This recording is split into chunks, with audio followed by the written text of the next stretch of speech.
18 तारीख 18 नोव्हेंबर तारीख सकाळी अंदाजे 4 वाजता जळगाव विधानसभा कॉन्स्टिट्युन्सीचे इंडिपेंडेंट कॅन्डिडेट होतं. त्याचं नाव होतं शेख अहमद शेख हुसेन गुलाम हुसेन, वय 51 वर्ष.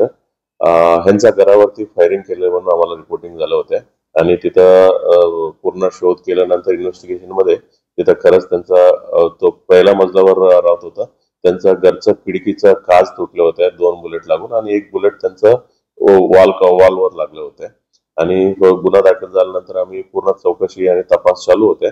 तपासादरम्यान काही सीसीटीव्ही आणखी तांत्रिक माहिती आणि हे सर्व दृष्टीने आम्ही तपास चालू असताना त्यांचं स्वतःच जे कंप्लेंट होतं ते स्वतःच साला जे मालेगावमध्ये राहतात ते इन्व्हॉल्ड आहे म्हणून आम्हाला खात्रीशीर माहिती भेटलं होतं. आणि पुढील तपासादरम्यान म्हणजे ही समजलं की त्यांचा साला आणि आणखीन एक साथीदार मालेगाववरून ते दिवशी रात्री इथं जळगावमध्ये आला आणि सकाळी इथं फायरिंग केल्यानंतर परत ते मालेगावात निघून गेले होते.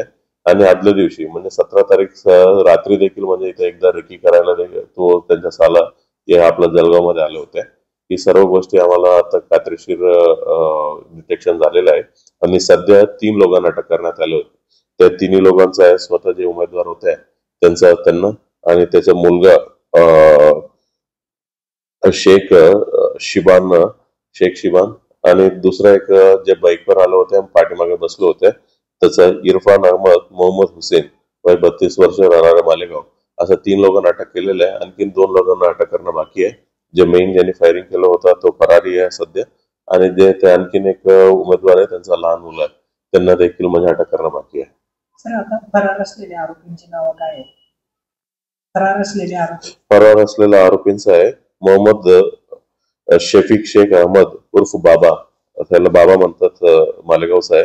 आणि दुसरा एक उमेदवारांचा लहान मुलगा आहे शेख उमर फारुख अहमद हुसेन. हा 2 फरार आहे आरोपी.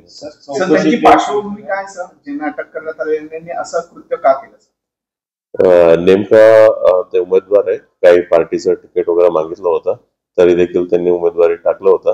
त्यांना म्हणजे इलेक्शनच्या 2 दिवस अगोदर अशी काय घटना घडली की त्यांना सहानुभूती मिळेल आणि त्यांना वोट्स मिळेल असा त्यांना उद्देश असावा. आतापर्यंत आमचं प्राथमिक चौकशीमध्ये असं दिसून येत आहे म्हणून आणखीन पुढील तपास चालू आहे.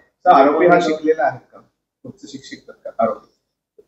जे मेन उमेदवार आहे तो प्रोफेसर होत्या आणि काही 2016 मध्ये त्यांनी रिझाईन करून प्रायव्हेट मध्ये ट्युशन वगैरे घेत आहेत. आणि जे त्यांचा लहान मुलगा आहे तो LLB शिक्षण चालू आहे. आणि बाकी जे मेन आरोपी आहे त्याला काही शिक्षण वगैरे नाहीये, ते काही काम करतात मालेगावमध्ये. मेन जे फायर केलेले उमेदवार जे आरोपी आहेत त्यांच्याकडे वेपन आणि बाकी इतर साहित्य आहे. त्यांना अटक केलं की इतर गोष्टी आपल्याला माहिती पडतील, उद्देश काय आहे ही सर्व गोष्टी आपल्याला माहिती पडतील. चौकशीत प्राथमिक आरोपींनी काय माहिती दिली? हा मेन जो बाबा म्हणून आरोपी आहे त्यांचा उमेदवारांचा साला आहे तो मालेगावचा आहे. त्यांच्याकडेच वेपन होता म्हणून आपल्याला माहिती पडलं. आणि जे दुसरा एक साथीदारांना त्यांना तिकडनं मालेगाववरून तिकडे आणलं होतं आणि त्याच्यात तिकडनं त्यांचा ताब्यातच वेपन होता. ते एकदा आपल्याला अटक केल्यानंतर ती वेपन आणि सर्व गोष्टी आपल्याला माहिती पडेल.